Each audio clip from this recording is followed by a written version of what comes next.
खास महिला दिनानिमित्त 1 ते 8 मार्च मिळून साऱ्या जणीचा स्त्री विचार जागृत सप्ताह. यात ऐकूया नारी समता मंचची संस्थापक सदस्य आणि नर्मदा बचाव आंदोलनाची ज्येष्ठ कार्यकर्ती साधना दधीच हिच्या आठवणी आणि तिच्याबरोबरच्या गप्पा. महिला दिन जिंदाबाद.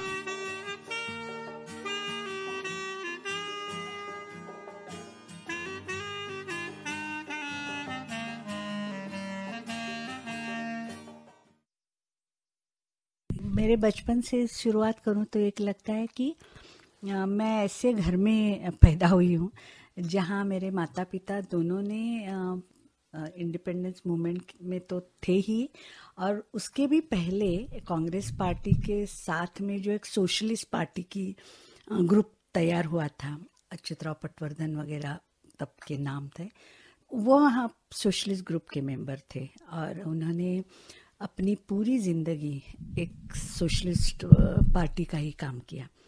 मेरी माँ ने बीच में एक 4 साल पैसा कमाने के लिए, क्योंकि हम बच्चे बड़े हो रहे थे, खर्चा था, तो नौकरी भी कर ली थी. फैमिली प्लानिंग का उस ज़माने का दौर था, तो as a social worker in that. वो 4 साल छोड़े तो उन दोनों ने पार्टी वर्क ही किया हुआ है. और मेरे पिताजी खास करके trade union, Bombay labour union पूरा चलाते थे, और इसलिए एक घर में एक वातावरण वैसे ही था. बहुत लोग आना जाना, कार्यकर्ता और उनके दोस्त हमारे घर में रहते थे. तो मुझे जो बचपन की याद है वो ऐसी ही याद है कि दोस्त लोग बैठे हुए हैं और चाय पी रहे हैं और झगड़ा कर रहे आपस में. काफ़ी पॉलिटिकल आर्ग्यूमेंट्स उनके चलते थे. और एक समय ऐसा भी आया कि जब मेरे पिताजी, सोशलिस्ट के अनेक फ्रैक्शंस हो गए, तो मेरे पिताजी लोहिया ग्रुप के साथ चले गए और मेरी माताजी थी वो प्रजा समाजवादी पक्ष के साथ रही. तो फिर उनके आपस में भी पार्टी को लेकर चर्चा चलती थी. पर एक प्रकार से हमारा घर का वातावरण एक अलग प्रकार से, मतलब जो मेरी नानी या मामा उनके घर से एकदम अलग था. इसलिए भी अलग था कि मेरे पेरेंट्स जब उन्होंने अलग घर लिया ठाणा में, तो उन्होंने एक मुस्लिम मोहल्ले में घर लिया. मतलब उनको उसमें कोई दिक्कत ही नहीं थी. तो इस प्रकार का एक वातावरण था. और एक बहुत उन जमाने में कम्युनिटी लाइफ भी था. हमारे पड़ोस में एक जू फैमिली बड़ी रहती थी, तो उनके घर में यंग गर्ल्स एंड म्यूज़िक का बहुत चलता था. और हमारे घर में एक बहुत थोड़ा सा एक सिंपल लिविंग, खादी के कपड़े मेरे माँ बाप पहनते थे, और हमको उन्होंने कभी कहा नहीं खादी के कपड़े पहनने के लिए. पर फिर भी एक जिसको हम फैशन कहते थे वो मेरे बचपन में बिल्कुल एकदम एब्सेंट था. तो मुझे उन जू यंग गर्ल्स का मुझे एक बहुत आकर्षण था. एक पर बहुत फ़र्क था कि मेरे उन दोनों माँ बाप को क्लासिकल म्यूज़िक बहुत पसंद था और हमको तो बीना का गीतमाला और वो था. तो मेरी माँ हमेशा कहती थी कि ये तुम ऐसे क्यों गीत सुनती हो. पर एक दिन मुझे मेरे पिताजी ने कहा कि नहीं, आनंद का कोई तुलना नहीं होती, इसलिए उनको रोकना नहीं चाहिए. अब मेरे फादर जो थे वो बहुत लिबरल आदमी थे कि मेरी माँ को पैसे की चिंता रहती थी, इसलिए एक डिसिप्लिन, पढ़ाई करो, ये करो, वो करो, वो बहुत था. और मेरे पिताजी एकदम उस लिहाज से मतलब उल्टे आदमी थे. तो उनका तो घर में छोटा सा ही घर था, घर में क्रिकेट खेलते थे हम लोगों के साथ. तो शीशा तोड़ा, कोई सामान गिर पड़ा, बारिश आ गई, तो कैसी भी स्थिति में हो वो सब काम छोड़ के बारिश में भीगने जाते थे. तो उनका एक आनंद लेने की जो ये थी ना, एक वृत्ति थी, वो आज मुझे लगता है कि कुछ हम में भी आई हुई है. इस तरह से बड़े हुए. उन जमाने में मुझे पहली बार याद हुआ कि डॉक्टर लोहिया हमारे घर में आते थे. समाजवादी पक्ष के तो सारे ही लोग आते थे, मतलब आज जिनके नाम हम बड़े बड़े बोलते हैं, SM जोशी, नाना साहब, और लोहिया आए थे. और उन दिनों में मेरे पिताजी अपना लेबर यूनियन के ऑफिस में गए. तो डॉक्टर लोहिया के साथ मैं कुछ सुबह के समय कुर्सी पे बैठे थे. तो उन्होंने कहा कि तुम्हारे पिताजी कहाँ चले गए ऐसे कल. तो उन्होंने कहा कि, मैंने कहा कि वो तो अपने ऑफिस में चले गए. तो उस समय मुझे लगा कि ये भी एक सोच ठीक ही है ना, ऐसा क्या लीडर के पीछे सब भागम भाग करना है, मतलब कोई जरूरी नहीं है. That was one impression my father gave me very clearly कि हम सब अपना अपना काम व्यस्त रहना चाहिए और आगे पीछे नहीं होना चाहिए. मेरी माँ के पास सफाई कर्मचारियों का थाना कॉरपोरेशन का यूनियन था. वो जब आते थे सफाई कर्मचारी, तब मेरी माँ से भी उनका बहुत ऐसा ह्यूमन लेवल पे काफ़ी रिश्ता था. तो वो भी एक आजू बाजू में भी लोगों को ये रहता था कि ये इनका घर कुछ अलग ही स्टाइल का है. या मेरी माँ के पास कोई आएगा तो मेरे पिताजी उससे बात नहीं करेंगे, इन द सेंस कि हाँ वो उधर बैठी है उसके साथ तुम बात करो. मतलब वो नहीं था कि तीनों बैठ के बात करेंगे, ऐसा नहीं, तुम तुम्हारा मैं मेरा, ऐसा उनके एक जीने का सोचने का भी कुछ बात तक था. उसके बाद जब उन्होंने इलेक्शन लड़े समाजवादी पार्टी की तरफ से, तो खैर इलेक्शन में हारना है तो हमको बच्चा थे तभी मालूम था कि ये तो जीतने वाले नहीं है. पर उन्होंने काफ़ी सभाएं ली थी, कहा था कि आप क्या है, बोल दिया एक बार वोट डालो, अगर मैं ठीक होऊंगा तो डालेंगे. वो मैं आज सोचूं कि ये पॉलिटिकल कल्चर कुछ अजब ही ढंग का था. हालांकि वो तब भी हारी है कांग्रेस वालों से. दूसरी बात उनमें मेरी माँ के साथ ये था, मेरी माँ का एक लोक संग्रह बहुत था. उसके अपनी पर्सनल रिलेशन से उसके पास बहुत लोग बातचीत के लिए आते थे. वो खुद दौरा करती थी ना गांव गांव का अपनी पार्टी के काम के हिसाब से, इसलिए वो सबके घर में रहती थी. तो वो रिश्ता भी उनका नेचुरली वो चलता रहता था. तो ऐसे घर में मैं बड़ी हुई जब सेवादल का हमारे घर में बहुत इन्फ्लुएंस था. एक नेचुरल कॉन्सिक्वेंस की तरह मैं भी सेवादल की शाखाओं में जाने लगी. फिर कॉलेज जाने का, तो उन दिनों में वो शिवसेना का वो एक था ना एंटी तमिलियन और साउथ इंडियन, हाँ वो थोड़ा सा. तो हम कौन से कॉलेज में गए, तो नेचुरली वहाँ ये था बॉम्बे में जनरली मराठी स्कूल से गए हुए बच्चे रुइया कॉलेज में जाते थे. रुइया कॉलेज अच्छा भी थी, पर मेरे माता पिता ने मुझे साउथ इंडियन एजुकेशन सोसाइटी के कॉलेज में डाला. थोड़ा सा उनमें उनको एक कारण ये था, प्रिंसिपल राम जोशी थे उधर, पुराने सोशलिस्ट ग्रुप के थे और वो इकोनॉमिस्ट थे, बहुत बढ़िया इंसान थे. तो एक पूरा एक सोशलिस्ट ग्रुप SIS कॉलेज की तरफ भी जा चुका था. मुझे भी थोड़ा डर था क्योंकि अंग्रेजी बोलना इटसेल्फ एक बड़ी मुश्किल थी, और वहाँ साउथ इंडियन कॉलेज मतलब ज़्यादा करके साउथ इंडियन बच्चे ही थे. पर वो उनका आग्रह था कि एक तो तभी तुम सीखोगी, और दूसरी बात है लोगों से मिलना जुलना चाहिए ही. कभी कभी एक आपको विरासत में ही एक प्रोग्रेसिव ये मिल जाता है, but you haven't really given a serious thought yourself. इस तरीके का मेरा कुछ हुआ ऐसा मुझे लगता है अब लुकिंग बैक. सवाल, तुम्हारे पेरेंट्स जब ये सब काम में आए, इट्स वेरी इंटरेस्टिंग.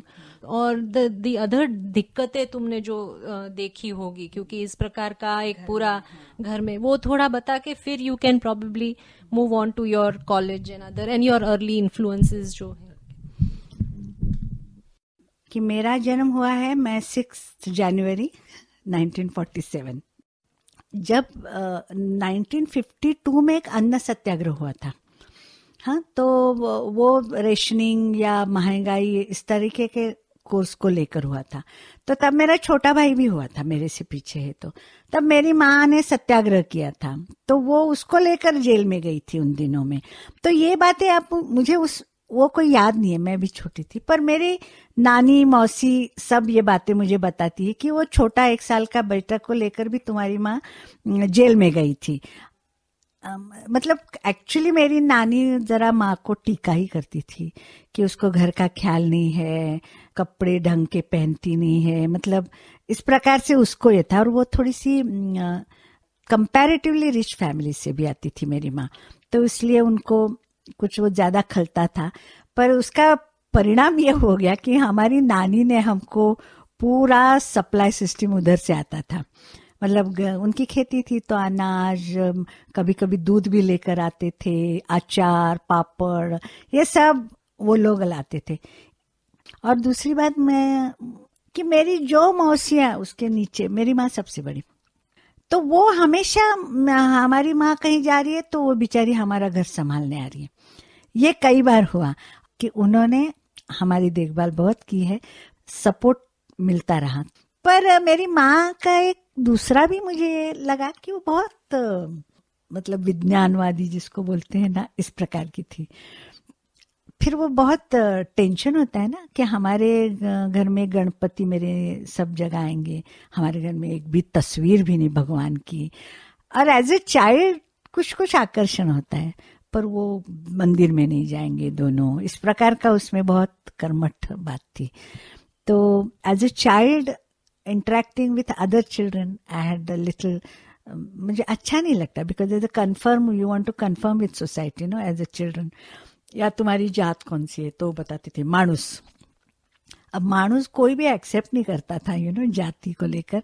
तो बाद में मैंने छोड़ ही दिया वो सवाल का जवाब देना, क्योंकि मुझे मालूम था सब हंसेंगे मेरे इस पर। दूसरी बात थी, मेरे माँ का एक आदिवासी समूह में ठाणे जिले के बहुत कांटेक्ट है, डहाणू, पालघर, जहाँ अभी भी मैं काम कर रही हूँ। वो मेरे माँ की मतलब उनके सहेलियों ने, अनुताई ने बनाई हुई संस्था है। तो उधर उसका बहुत जाना था आदिवासी क्षेत्र में। तो उसको ये भूमि सेना के सभी लोग मालूम है, उनके दोस्त थे।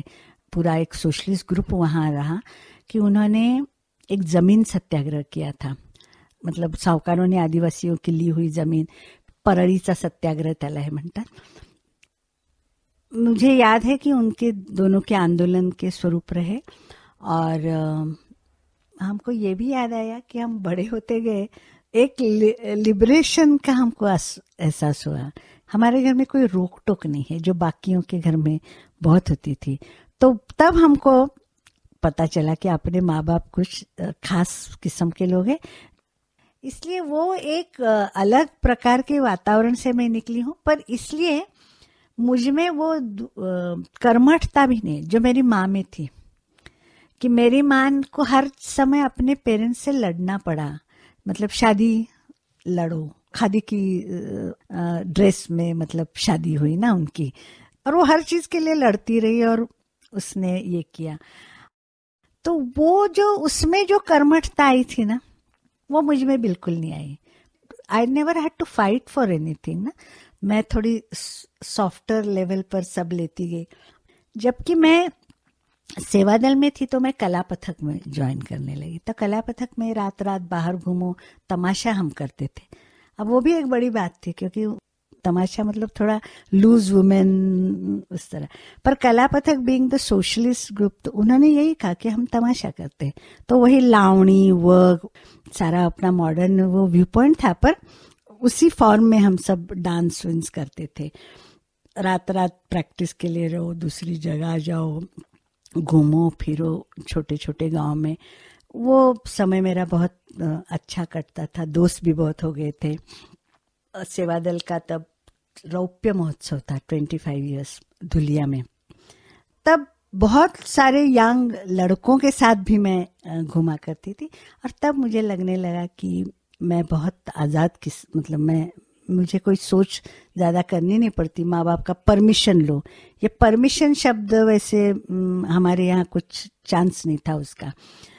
और सेवा दल ने मुझे काफ़ी गांव दिखाई दिए, मतलब गांव का, वहाँ गांव के लोगों के साथ रहना, शिविरों में रहना।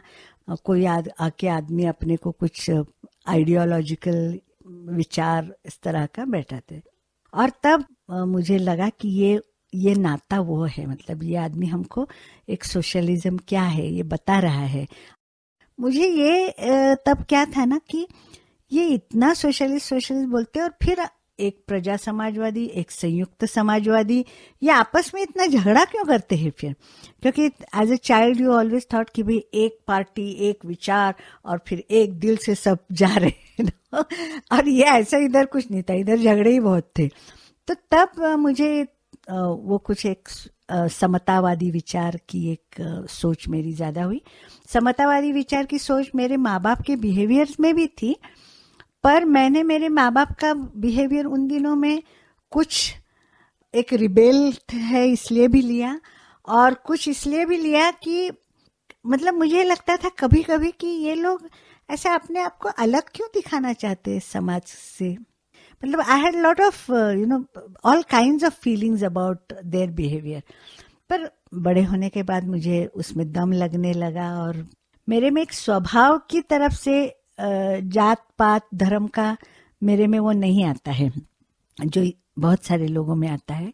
पर मेरी सारी, आज भी मुझे लगता है कि मेरी यादें ही उनके साथ है, तो मैं कैसे अलग सोच सकती हूँ उनके लिए। तो ये भी एक उनकी, मतलब वो बचपन की, और मैं कहती हूँ बम्बई की देन है, क्योंकि बम्बई में आप अलग रह ही नहीं सकते, इतना सारा वो मिलजुला हुआ है ना। जब मैंने फिजियोथेरेपी के लिए एडमिशन लिया, एक स्वाभाविक था, एक्चुअली एडमिशन चाहिए था मेडिकल में, पर मुझे उतने मार्क्स नहीं मिले। औरंगाबाद मेडिकल कॉलेज में मुझे एडमिशन मिल सकती थी, पर मेरे माता पिता को ये था कि भी हम हॉस्टल और खर्चा, वो उनके लिए जरा मुसीबत की बात थी। तो फिर वो नेक्स्ट बेस्ट, उन दिनों में खैर इतनी फिजियोथेरेपी लोगों को मालूम नहीं थी, पर मैंने देखा था और मैंने कहा कि मैं ये कोर्स ले लूँगी। मतलब वो मुझे बहुत अच्छा लगा कोर्स। 65 में मैंने एडमिशन लिया, जून 65। उन दिनों में जॉर्ज फर्नांडिस ने इलेक्शन लड़ा एस.के. पाटिल के विरोध में, और जॉर्ज की घोषणा थी कि आप हरा सकते हैं, सका पाटलांना तुम्ही हरवू शकता, बिकॉज सका Patil was unbeatable Congress man like. तो वो और जॉर्ज एकदम ट्रेड यूनियन का, वो जॉर्ज के जो फेमस किस्से हैं वो सारे, because my father work very closely with George, तो वो सारा हमारे यहाँ रोज की बात थी कि वो चर्चा होना। तो वो सका पाटलांना हरवायचं, आणि that election I still remember, क्योंकि उसमें एक जोश था सारा, और सका पाटिल वास्तव में हार गए, ये भी एक बड़ी बात हुई। तो वो एक याद था, मतलब वो इलेक्शन का दौर हमारे घरों में उन दिनों में कैसे क्या बोलते हैं ना, एकदम atmosphere is to be change. और दूसरा एक ये होता था कि पार्टी अधिवेशन जब होते थे, जनरली बम्बई में अच्छा रहता था करना भी, इसलिए उस समय भी हमारे घर एकदम ट्रांसफॉर्म हो जाता था, मेला ही लगा रहता था। तो वो एक मुझे याद है। पर जब मैं फिजियोथेरेपी में गई, that was the period when 65 का चाइना के साथ हमारी लड़ाई हुई थी, या पाकिस्तान के साथ हुई थी। 61 वाज चाइना, 65 वाज पाकिस्तान। तो उन दिनों में वो आ गया था कि आर्म फोर्सेस के लिए फिजियोथेरेपिस्ट चाहिए, वहाँ लड़ाई में काफ़ी कैजुअलिटीज़ हुई है, ये है वो है। ऑटोमेटिकली फिजियोथेरेपिस्ट बनने के बाद मैं आर्म फोर्सेस के हॉस्पिटल में ज्वाइन हुई। मेरा पहला पोस्टिंग था झांसी। उसके पहले ये रहा था कि मैं नरेश से मिल चुकी थी। तब था युवक क्रांति दल नाम का एक संगठन, युक्रांत इसको यहाँ बोलते हैं। तो ये सब पुणे का ही ज़्यादा, अनिल अवचट वगैरह का ग्रुप था। तो उन दिनों में मेरा रिजल्ट आ चुका था, एंड आई वाज वेटिंग कि मेरे को आर्मी का वो ऑर्डर आ जाएगा कि आपको यहाँ ज्वाइन होना है।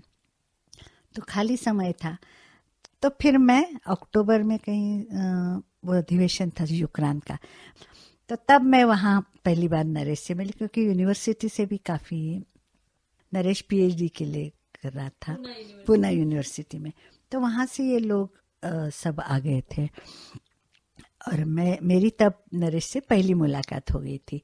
पर बाद में हमारी मुलाकातें बढ़ती रही।